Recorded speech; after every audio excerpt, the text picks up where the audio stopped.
नमस्कार, तुम्हा सर्वांचं आपल्या स्टडी पॉइंट या यूट्यूब चॅनलमध्ये स्वागत आहे.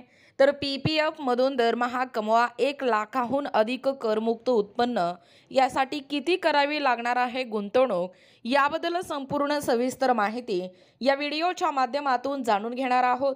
तत्पूर्वी तुम्ही जर आपल्या स्टडी पॉइंट या यूट्यूब चॅनलवरती जर नवीन असाल तर आपल्या या चॅनलला लगेचच लाईक आणि सबस्क्राईब करायला विसरू नका.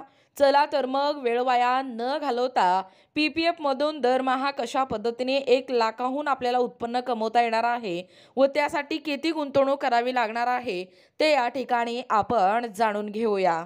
बघा, या ठिकाणी तुम्ही टायटल पाहू शकता. टायटल काय आहे बघा, PPFमधून दरमहा कमवा 1,00,000हून अधिक करमुक्त उत्पन्न, किती करावी लागेल गुंतवणूक. बघा, अपडेट काय सांगतोय. एकूणच पब्लिक प्रोव्हिडंट फंड सरकारी योजनांमध्ये सर्वाधिक लोकप्रिय असलेल्या पब्लिक प्रॉव्हिडंट फंड योजनेतून आता तुम्ही दरमहा 1,06,828 रुपये एवढे मोठे करमुक्त उत्पन्न मिळवू शकता. हो, तुम्ही अगदी बरोबर वाचलात. निवृत्तीनंतर आर्थिक स्थैर्य मिळवू पाहणाऱ्यांसाठी ही एक अतिशय आकर्षक आणि सुरक्षित योजना आहे. भारत सरकारने 1968 मध्ये सुरू केलेली या ठिकाणी दीर्घकालीन बचत योजना आयकर अधिनियम 1961च्या कलम 80C अंतर्गत कर सवलतीसह हमीयुक्त प्रवाह या ठिकाणी परतावा देते.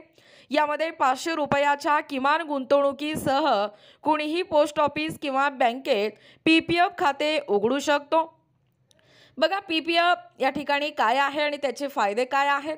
PPF ही निवृत्तीसाठी तयार केलेली योजना आहे जी पगारदार तसेच व्यावसायिक लोकांसाठी उपयुक्त आहे.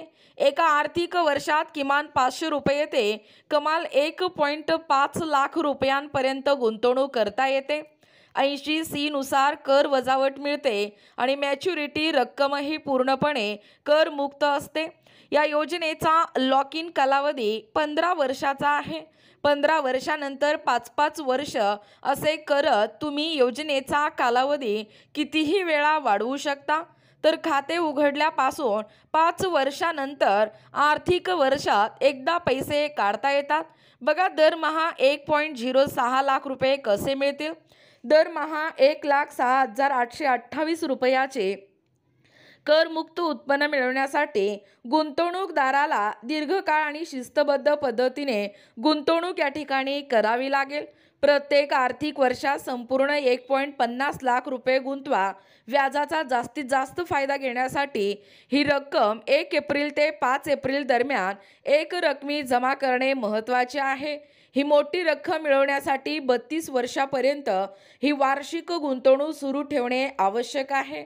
बघा, कालावधी, एकूण गुंतवणूक आणि मिळालेले व्याज आणि मॅच्युरिटी रक्कम 15 वर्ष 22.50 लाख रुपये, तसेच 18.18 लाख रुपये मिळालेले व्याज आणि मॅच्युरिटी रक्कम आहे 40,000, 40, 68 आणि 288. त्यानंतर 20 वर्ष, 25 वर्ष, 29 वर्ष आणि 32 वर्ष. बघू शकता, एकूणच या ठिकाणी हा एकूणच जो परतावा आहे तो सध्याचा 7.1% व्याजदरावर आधारित आहे. निवृत्तीनंतरचा उत्पन्नाचा मेगा प्लॅन.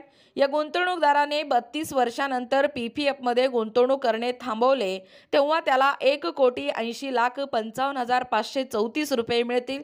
हा मॅच्युरिटी फंड सुरक्षित ठिकाणी, उदाहरणार्थ बँकेत 7.1% वार्षिक व्याजदराने जमा केल्यास आपल्याला मिळणारा वार्षिक व्याज हे खालीलप्रमाणे असेल. जमा रक्कम 1,80,55,534 रुपये, वार्षिक व्याज 7.1% दराने तर सुमारे 15,04,000 रुपये. दरमहा मिळणारे व्याज 15,04,000 12 बरोबर 1,06,828 रुपये. म्हणजे PPF या नियमानुसार खाते 15 वर्षापुढे वाढवल्यास म्हणजे विस्तारित केल्यास मॅच्युरिटी फंडवर मिळणारे हे व्याज गुंतवणूकदाराला दरवर्षी एकदा काढता येते. या काढलेल्या रकमेवर कोणताही कर लागत नाही. त्यामुळे 1,00,000हून अधिक उत्पन्न हे पूर्णपणे करमुक्त राहते. निवृत्तीनंतर एवढे मोठे आणि नियमित उत्पन्न मिळवण्याची ही योजना अनेकांसाठी एक उत्तम आर्थिक आधार ठरू शकते. बघा, एकूणच अशा पद्धतीने या ठिकाणी आत्ताच पाहिल्याप्रमाणे म्हणजे PPFमधून दरमहा 1,00,000हून अधिक आपल्याला करमुक्त उत्पन्न मिळवता येणार आहे.